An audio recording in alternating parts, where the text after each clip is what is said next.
My husband's secretary posted a picture on Instagram, a red candle burning, with the caption, "The light will pierce through the darkness and break all fear." In the photo, my husband's hand was also visible, wearing the anniversary gift I gave him for our 7th year together. The night I was hospitalized after losing our baby, my husband was with his secretary, comforting her because she was afraid of the dark when the power went out at her place. We had been together since we were young, from school uniforms to wedding dresses. Our love, once envied by others, ultimately couldn't survive the 7-year itch. On the anniversary of my mother's death, my husband, Will, was absent-minded all day. That evening, he took a call and left in a hurry, leaving me behind. After dinner, I saw his secretary's Instagram post. I couldn't stop my thoughts from racing. While showering, I accidentally slipped, and sharp pain shot through my abdomen. Staring blankly at the bright red liquid pooling beneath me, I thought it was just my period. But the pain didn't stop, and the blood kept flowing. Realizing something was terribly wrong, I tried to call for help, but my phone was still on the nightstand. Feeling weak, I supported myself against the wall and slowly made my way out. What should have been just a few steps felt as long as the first half of my life. After calling an ambulance, I rang Will. This time, someone answered. "Hello?" A woman's voice. I knew immediately, it was his secretary, Nina. "Will is in the shower," she said. My heart skipped a beat, and I hung up abruptly. Strangely, I wasn't even that upset. It felt more like confirmation, something I had been suspecting. Will was having an affair. I had already sensed it. We had been in a cold phase in our marriage. A year ago, he started leaving early and coming home late, often on business trips. When he was home, he would go straight to the study. We barely talked, and when we did, it never took more than 10 sentences for us to end up fighting. Fights were a regular thing, usually followed by days of silence. He'd stay out for a few days, then come back with a gift, and I'd reluctantly let it go. He was always busy, working overtime even on holidays, despite being the boss. Sometimes, I wondered if the company was going bankrupt, because he couldn't seem to spare even half a day. This year, on Valentine's Day, I prepared a romantic candlelit dinner, waiting until 11 p.m. Then he texted saying he had to work late. The cold food went straight into the trash. Before our wedding anniversary, we had another fight. He came home late, drunk, reeking of alcohol, and passed out the moment he hit the bed. The next day, I gave him the watch I had spent so long picking out. He awkwardly promised he'd wear it every day, and true to his word, he hasn't taken it off since. I thought maybe all couples went through this stage, that we just needed to understand each other better to make it through. So I cautiously started changing myself, learning new recipes, updating my wardrobe, trying to bring some freshness back, hoping to revive our relationship. But now I understand, it wasn't the 7-year itch. It was his heart that had strayed. In the end, it was my best friend, Sophia, who came first. She walked in, eyes red, and stayed by my bedside all night. Will finally showed up the next morning, around 10. He was wearing the same clothes from yesterday, clearly trying to tidy himself up, but I could still see the creases in his shirt. The moment Sophia saw him, she flew into a rage. "Is this how you treat your wife? Do you even know she had a miscarriage? We called you all night and you didn't pick up. People might have thought you died in a ditch somewhere." Hearing this, Will stared in disbelief at my flat stomach, muttering, "That's impossible." "Impossible? I'm telling you, Will, if you can't be a decent husband, then get out of the way. Let Amanda go. Nobody needs to suffer like this because of you." Will ignored her. He glanced at me, reaching out for my stomach, but his hand stopped midair, trembling uncontrollably. I stared at his wrist and asked in a hoarse voice, "Where's your watch?" "What?" He responded absent-mindedly, then realized it was missing and said casually, "I left it at the office." So, this is how easily men lie, calm and without a trace. A wave of disgust surged through me, and I felt physically nauseous. I didn't want to look at him anymore. Weakly, I turned my back and said, "I don't want to see you right now. Amanda, I told you to get out." Sophia shoved him out of the room, cursing him the entire time. My tears soaked the pillow. I pressed a hand to my stomach, feeling the emptiness beneath it. There should have been life there. The baby was barely 2 months along.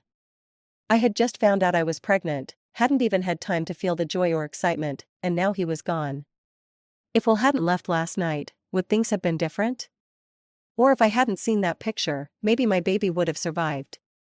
The child I had longed for all these 7 years was lost because of me. My dad passed away when I was young, and my mom died 5 years ago. Growing up in a broken family, I always dreamed of having a child, of building my own complete family. We had been married for 7 years, but because of my health, it had been hard for us to conceive. For a while, I was obsessed with trying different remedies, hoping to get pregnant, but it only made me miserable. Back then, Will still cared. Seeing what I was putting myself through, he lost his temper, banning me from trying any more weird concoctions. He swore that if I drank any of it, he'd drink the whole pot himself. He said, if it comes to it, we'll go to the hospital together. I never brought it up again, but deep down, I couldn't stop thinking about it. I once had a dream. In it, we had a child who looked like both of us. We were a family of 3, bathed in the sunset. The baby was riding on Will's shoulders, and he was holding my hand. We were walking home, the sunset casting long, long shadows. But that day will never come. I stayed in the hospital for 2 more days. During the day, Will stayed outside the room, too scared to come in, just peeking in through the door, exactly the same as when he made mistakes in the early days of our relationship. The other patients didn't know what was going on. They thought we were just a regular couple who had a small fight. They praised Will while trying to convince me. You two shouldn't be so stubborn. He seems like a good man, watching over you every day. Can't you just talk things out? Couples should make up at the foot of the bed, right? I glanced at the man outside, who looked a lot like some big, clueless dog. I've already made up my mind, I said. Don't worry. Before I was discharged, I asked a lawyer to draft up divorce papers. Will came to pick me up, and Sophia glared at him for ages before reluctantly letting me get in the car.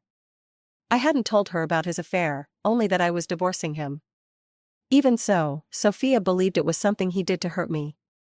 Only after getting in the car did I see Nina sitting in the passenger seat. She was dressed in a sleek black business suit, her makeup light but polished. She looked vibrant and confident as usual. Flashing her bright smile, she greeted me. Hi, Amanda. We just came from a meeting, and Will is giving me a ride. Hope you don't mind. I glanced at her and replied coldly, I do mind. She was stunned for a moment, clearly not expecting my bluntness, but she quickly recovered, casting a pitiful look at Will. Will cleared his throat, trying to smooth things over. She's just joking. Amanda, Nina's place is on the way, so I'll drop her off first. I silently turned to stare out the window. Out of sight, out of mind. Halfway there, Will's phone rang. Nina answered it effortlessly, bringing the phone to his ear as he spoke, then pulling it away when he finished. I watched their seamless routine, once the same as mine and Will's. Anyone watching would probably think I was the third wheel here. Will must have realized how strange it looked, glancing nervously at me in the rearview mirror and awkwardly explaining. It's just that driving makes it hard to answer calls, so Nina helps out. Yeah, don't get me wrong. Nina took the chance when Will wasn't looking and gave me a smug smile. I found it incredibly amusing. Going on a business trip and the boss has to drive himself? I bet Nina sat right next to him the whole time. After all these years, managing such a big company, yet still so clueless. Will and I got together right after graduating from high school. He was my desk mate back then. He wasn't great at studying, and after bombing a test, I asked him what he had been doing in class. He casually replied, just watching you. Back in school, I was the goody two-shoes, and it took him 3 years of chasing before I finally agreed to date him. I had my sights set on University A, and to get into the same school, he woke up at 5 a.m. every day during his senior year, studying until 1 a.m. Will was terrible at certain subjects, so we didn't end up at the same university. On the day the results came out, he cried his heart out by the river, and his best friend dragged me over to comfort him. He was sobbing, stuttering apologies like a little girl. I told him, long distance isn't impossible. It took him a moment to process that, but when he did, he excitedly lifted me up and spun me around. In the end, he enrolled in the school next to University A and studied finance. In his third year, he started a business with some friends. Things went well at first, and they even had a period of success. But by the time I was interning in my senior year, their business was bleeding money, almost to the point of shutting down. At that time, Will smoked and drank every day. His whole body reeked of cigarettes and alcohol, completely defeated. I couldn't stand seeing him like that, so in a fit of impulse, I told him I'd help him rebuild the business. I quit my job, joined his company, and became his assistant and secretary.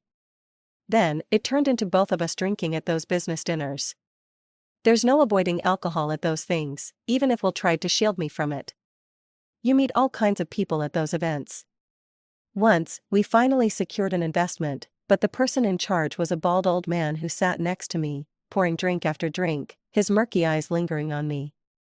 His hand started wandering, almost touching my leg, and Will saw it. He completely lost it, beating the man to a pulp. If no one had stepped in, Will might have killed him. That night, his eyes were bloodshot as he pulled me tightly into his arms, repeating my name over and over.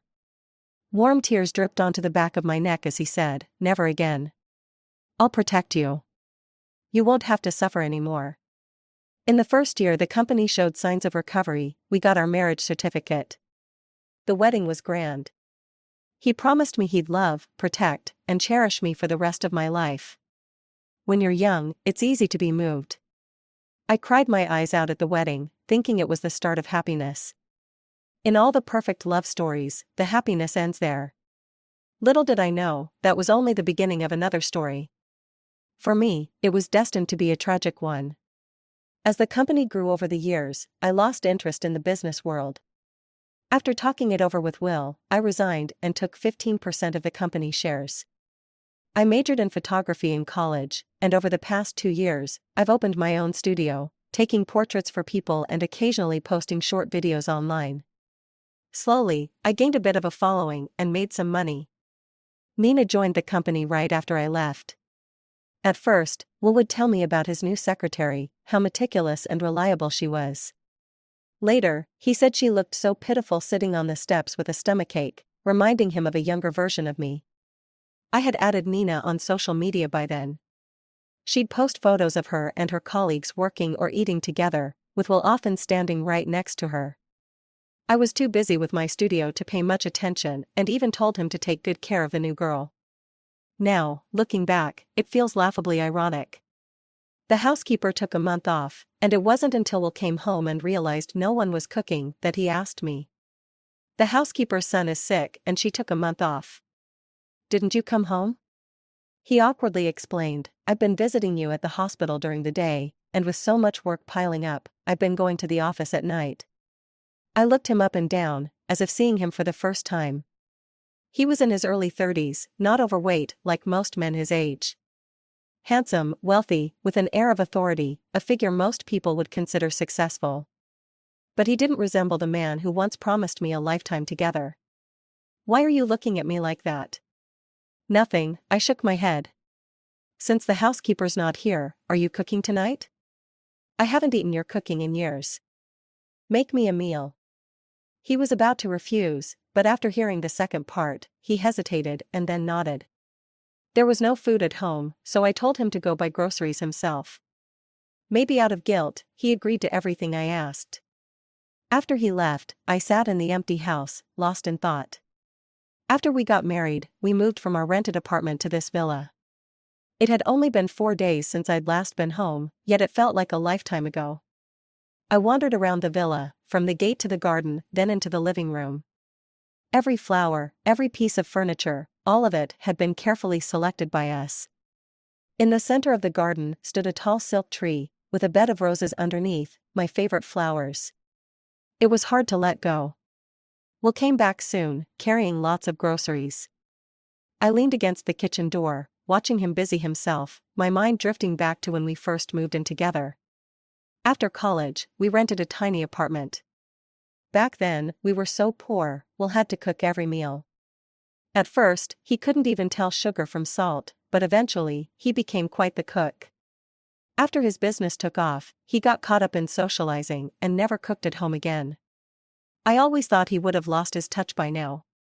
While I was in the hospital, I ignored Will, but obsessively checked Nina's IG every day, hoping to find some clue. On the second day of my hospital stay, Nina posted a picture of a home-cooked meal, all dishes I used to love. I was sensitive, and the moment I saw it, I noticed the faint smell of food on Will when he came to visit. There wasn't enough evidence to prove anything, just a few photos and a smell, but deep down, I had a hunch Will had made that meal. The man who hadn't cooked in years went to someone else's house to cook while I was in the hospital. The day I lost our child, my heart was filled with hatred. I plotted countless ways to make them pay, imagining Will leaving with nothing, Nina's reputation in ruins. But when I saw that photo, I suddenly realized it didn't matter anymore. The love was gone, the child was gone. No amount of scheming would do anything but waste my time and energy. Will still remembered my favorite spicy dishes, an entire table of red. What he didn't know was that someone recovering from illness shouldn't eat such things. Why aren't you eating? I dodged the question. It must taste amazing, right? He said, why don't you try it yourself? I smiled my brightest smile in days and asked him, does the food outside taste better than what we have at home? He looked at me, confused. I stood up, took out the envelope from the sofa, and handed it to him. Divorce papers. 2 copies. Let's get a divorce. Amanda, don't joke about this. His face darkened instantly. I'm not joking. The baby was just an accident. I didn't know that day, but if I had known, what difference would it have made? I cut him off. Even if you knew I was pregnant, you still would have left me to go find Nina. Hearing this, his face showed a hint of panic. Don't say you wouldn't, Will. You said you had work that day, but really, it was because the power went out at Nina's house, right? She's afraid of the dark, so after one call, you drove 3 hours to go be with her. The day my mom died, you were out of town. You stayed on the phone with me all night, saying you'd never leave me alone again, that whatever happened, you'd always be by my side. I've always thought I was decisive, that I could coldly end this failed marriage. But when the moment finally came, I couldn't stop my nose from stinging. You broke that promise, so I tried to hold back my sobs. Let's get a divorce. Amanda, Will's face went pale, his voice dry. It's my fault. I shouldn't have lied to you that day. But you have to believe me, Amanda. Nothing happened between us. I really didn't betray you. I swear I won't ever leave you for someone else again. I'll keep my distance from her. Just give me another chance, okay? Let's not get divorced, please? I didn't know if I could still trust his words, but I was very clear on one thing: Nina wasn't the problem between us. Even if there was no Nina, there would be an Anna, or a Gina. At the core of it, he was the type of man who would stray. I once heard someone say that love, when it fades, inevitably turns into something like family. It was that familiarity that made us weary of each other. But it was also that same familiarity that kept us tied together. Maybe I could believe they just slept under the same roof for one night without anything happening, but I couldn't lie to myself. Their behavior wasn't innocent.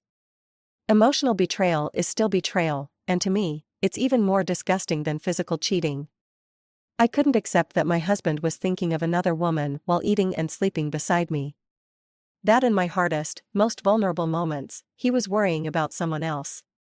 Before we got married, you promised that if we ever divorced, you'd walk away with nothing. I'm not asking you to do that, but I want 5% more of the company shares, in addition to the 15% I already have. And the house and the car. I don't care how many properties you have elsewhere, and the car doesn't matter either, but this house is mine. I designed and decorated this house myself. Just the thought of Nina or some other woman standing where I stood, enjoying everything I created, made my heart feel like it was being twisted. Now, Will was acting like he was madly in love with me, wearing down his lips explaining everything about Nina. That day, Nina twisted her ankle coming down the stairs, then the power went out at her place, and she didn't even get to eat dinner. When she went out to get food, she felt like someone was following her, so she called Will for help. I was just worried something might happen to her. Nothing went on between us. Men always know how to make excuses for themselves. If someone was following her, you could have called the police. If the power was out, she could have called maintenance. She could have even asked another coworker to stay with her. But out of all the solutions, you chose to drive 3 hours to be with her. I grabbed a pen, signed my name on both copies of the divorce papers, and handed them to him. What's the point of all this? Just sign it. It'll be better for both of us. I won't agree to this. He snatched the papers from my hand, his anger pouring out as he ripped them to shreds, scattering the pieces all over the floor. You can forget about it. I'm not agreeing to a divorce. With that, he slammed the door and left. He didn't come home for 4 days. He's always like this, acting on impulse, never growing up. Whenever something happens that he doesn't want to face, he runs away. When his business failed, he drowned his sorrows in alcohol, numbing himself day after day. Now, he thought that if he avoided me long enough, this whole thing would blow over and we could go back to how we were before. When his friend called to tell me that Will was drunk at a bar and asked if I could pick him up, I happened to be on a trip in S-City. Will's drunk and he keeps calling your name. He won't let any of us near him. Can you come and get him? The person on the other end asked cautiously. I had just gotten off the plane, feeling dizzy and irritable. I blurted out, "No, I can't," and hung up. They called a few more times. I turned off my phone and joined the crowd leaving the airport. Sophia's long-distance relationship with her boyfriend Sam had finally come to an end after 3 years. They were planning to get married early next year. Her fiancé was from S-City, and this trip was to meet his parents and take their wedding photos. I had brought 2 assistants along. We planned to finish the photo shoot in 2 days and then spend a few more days enjoying ourselves. But after just 1 day at the beach, I fell sick. I usually don't get sick, so I figured my body still hadn't fully recovered. Maybe you should see a doctor?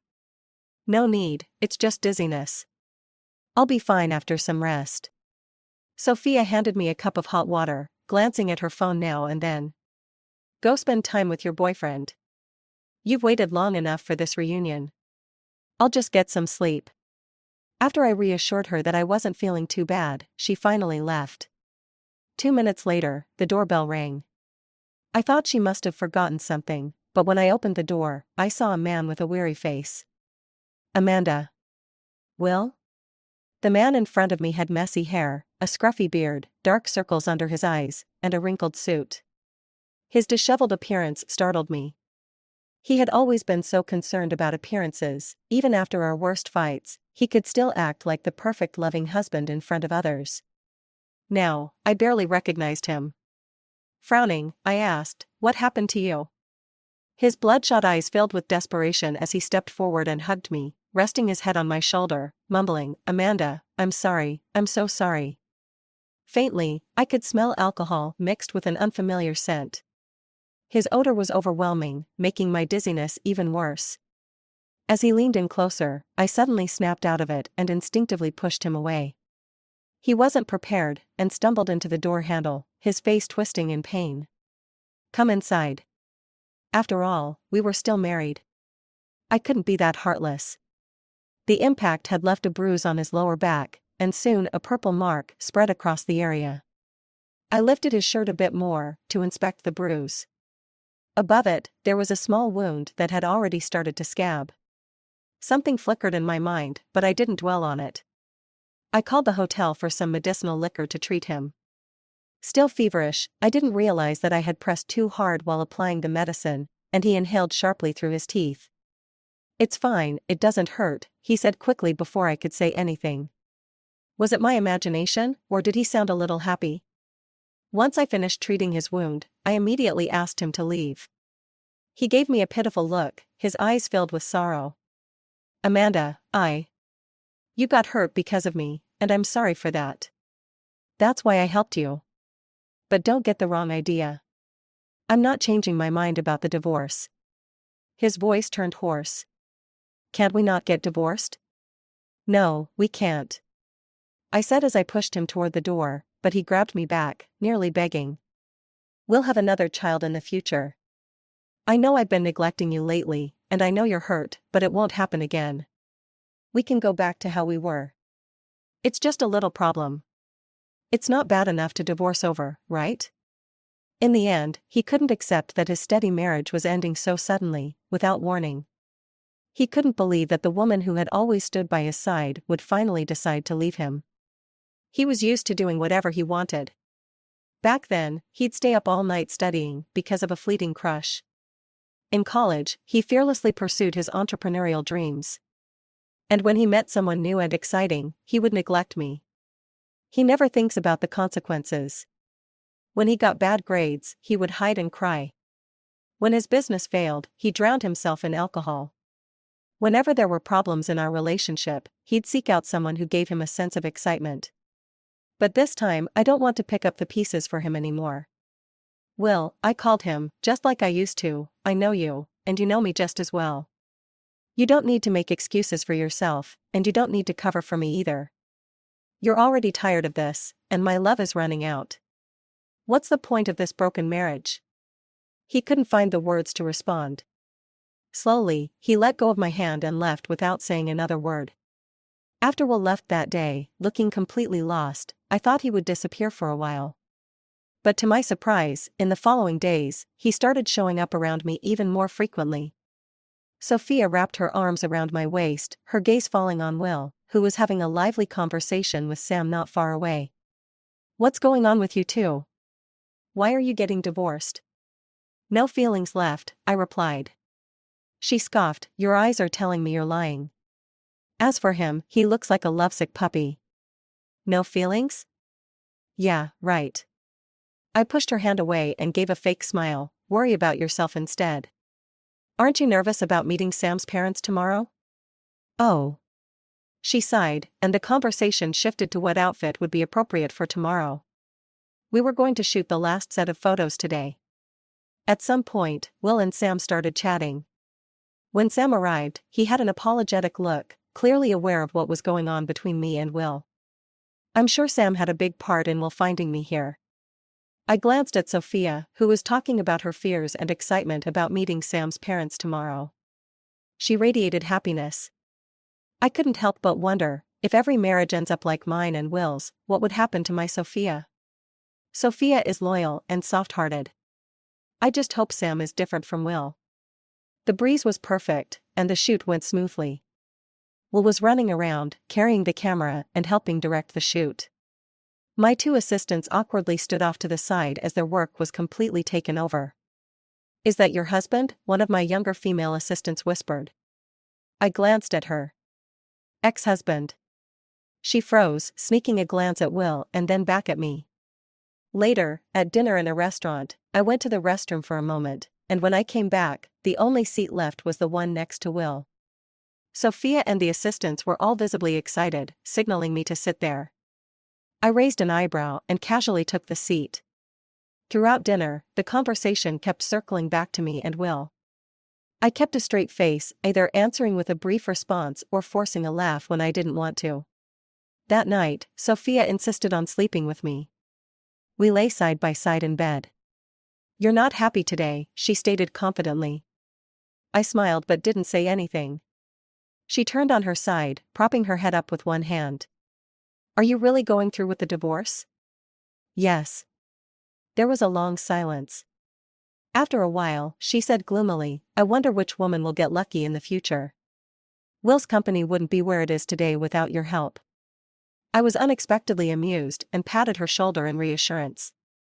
Don't worry, even after the divorce, half the company is mine. I'll still be able to take care of you. Really?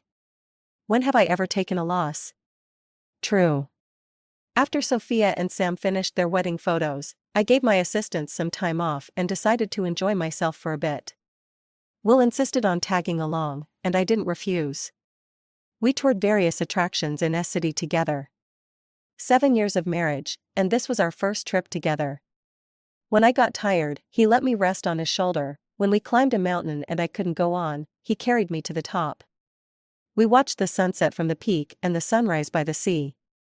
We looked like an ordinary couple on vacation, as if there had never been any fights or weariness between us. For a moment, I wondered if I had been too firm in my decision to divorce. Maybe this experience would make us better. But I quickly dismissed that thought.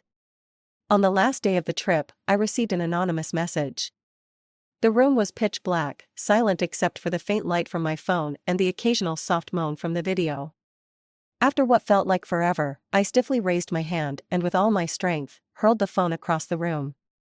It hit the ground with a heavy thud, the screen shattering into pieces, and finally, the sound stopped.